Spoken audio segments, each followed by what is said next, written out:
All right. So have you ever looked up your horoscope and thought, okay, is this for real? Like, can my birth date really tell me everything about, life, the universe, and everything? It's wild how these systems, astrology, I mean, they just keep popping up. Throughout history, different cultures, it's like this human need to connect the dots between ourselves and the cosmos. And today, we're diving into one of those dot connecting attempts. We've got this Zodiac Guide ebook. And instead of just, reading out horoscopes, we thought, why not go deeper? What's this guide really all about? Right, peek behind the curtain a bit. It's fascinating how these guides, they always promise to reveal these like hidden truths about who we are. So what makes this one tick? Exactly. Okay, so the Zodiac Guide claims it can help you understand your strengths, weaknesses, all that jazz. But get this, it also promises to reveal unusual facts about your sign. Unusual facts, huh? Now that's a good marketing tactic right there. Piques your curiosity. Right. Makes you wonder what they could be. Okay, but before we get into all that, let's talk about the author, Lucy Art. Her bio is, well, interesting, youth educator, spiritual coach. Oh, and a macrame artist too. It's in the bio. Gotta love a good multi-hyphenate. Right. It's like this whole tapestry of interests. And speaking of tapestry, she also mentions how her travels, especially in South America, Yeah. have influenced her writing. It's that blend you see a lot these days, you know? Traditional craft, spirituality, a dash of wanderlust. It's like they're creating this image of like ancient wisdom meets modern mindfulness. Definitely. It makes you wonder, does that background make people more likely to, trust her insights?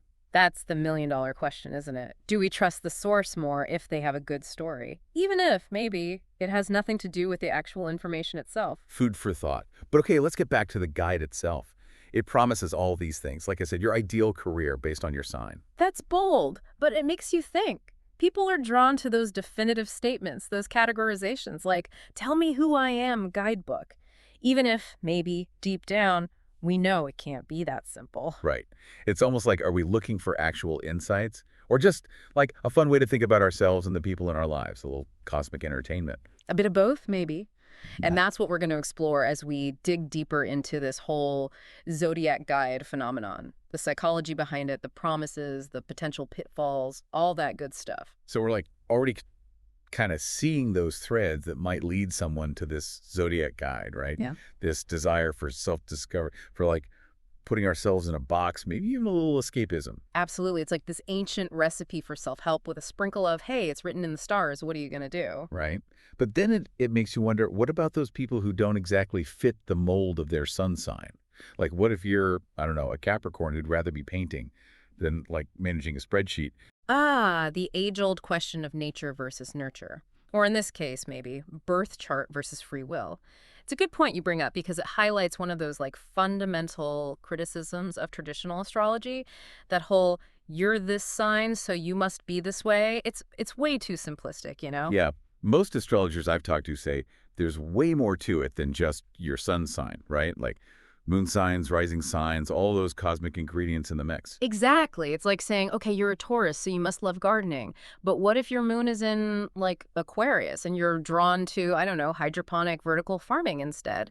It's a whole other level of cosmic complexity. Right. So does this zodiac guide acknowledge that? Does it mention all those other astrological factors at play? That's a really good question. And honestly, it's something to keep an eye out for as we keep flipping through the pages of this guide. Because if it is all just about sun signs, then it kind of begs the question, are we really talking about personalized insights or just playing into broader personality archetypes? You know, those general descriptions that could pretty much apply to anyone with a little imagination. It's like trying to understand a whole, I don't know, a whole movie by just watching the trailer, right? Yeah. You might get a few key scenes, but you're missing out on all the nuance, all the character development, the plot twists. And that's where things get, well, potentially a little dicey. Yeah. Because there's a difference between harmless entertainment, you know, reading your horoscope for a chuckle, and potentially misleading information that could lead someone down a path of like, oh, the guide said I should be a lawyer, so I guess I'm dropping out of art school. That's a whole other level of cosmic responsibility, right? Yeah. Because what if someone is genuinely looking for guidance, but the guide itself is only giving them like a sliver of the picture. Exactly, and it could even end up reinforcing limiting beliefs. Like, imagine reading that as a Libra. You're destined for a career in diplomacy because you're naturally harmonious. But what if your real passion is like competitive underwater basket weaving? Something totally unexpected. It's like you're boxed in by your birthday.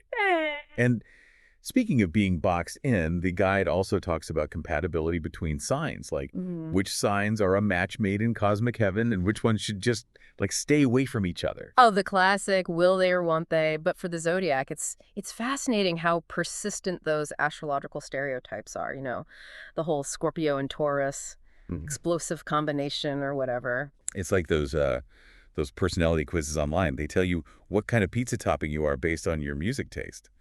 Fun for a minute, but you wouldn't like plan your wedding around it. Exactly. But it does make you think people are really drawn to these kinds of compatibility assessments, even when we have a feeling they might not be, let's say, scientifically sound. It's like that human need for connection, right? Okay. To understand ourselves, to find our people, even if those people are chosen for us by, you know, a celestial algorithm. It's like we're all searching for that cosmic stamp of approval. And who knows, maybe sometimes, just maybe, these systems can offer some genuine insights, even if it's just as a jumping off point for like self-reflection or a conversation starter. Yeah, I mean, even if it's not an exact science, it can be fun to like play with those ideas, right? Explore different perspectives, as long as we don't take it all too seriously. Exactly. Like, it's one thing to read about your sign and think, oh, that's kind of true. It's another to let it completely dictate your life choices. So as we like keep going on the Zodiac Guide deep dive, it's all about finding that balance, right?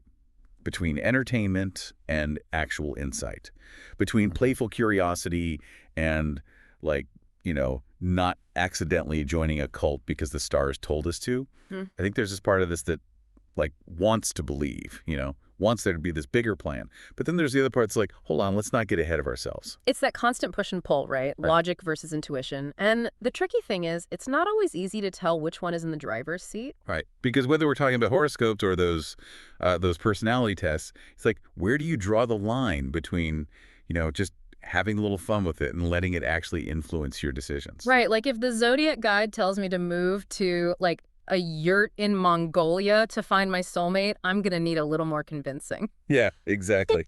But okay, so we've talked about the author, Lucy Art, Mm-hmm. and how her background might make people more likely to trust what she's saying. Right, that whole she's been to the Andes, she must know a thing or two about the cosmos kind of vibe. Exactly. But it just occurred to me, we haven't really talked about her other books. She's written like thrillers, romances, even a travel guide, I think. Ah, the plot thickens. See, now that's interesting because it makes you wonder, does knowing about her other work change how we see this Zodiac guide? It's like if I picked up I don't know, a cookbook written by Stephen King, I might be a little hesitant to try the recipes. Right. Like, is this chili recipe gonna give me nightmares? But on a serious note, it does make you think about the different lenses we use when we approach different genres. Like, if we know an author writes fiction, do we automatically assume everything they write is made up, even if it's presented as nonfiction? That's a good point. It's like, where does the line between like creative expression and like factual information, where does that line blur? Exactly. And it's a line we're constantly navigating, especially in the age of, the internet and social media where anyone can be an expert on anything. So as we wrap up this deep dive into the Zodiac Guide, it feels like more than answers, we just have more questions, right? Maybe that's the point. Maybe the real value isn't in finding definitive answers, but in asking those questions, in staying curious, but also staying critical. So, to our listeners out there, next time you're tempted to let a horoscope, a personality quiz, or even a cosmic guidebook tell you who you are, remember, it's okay to have a little fun with it, explore those ideas, but at the end of the day, you are the author of your own story. Couldn't have said it better myself. The stars might offer a few suggestions, but ultimately, it's up to you to choose your own adventure.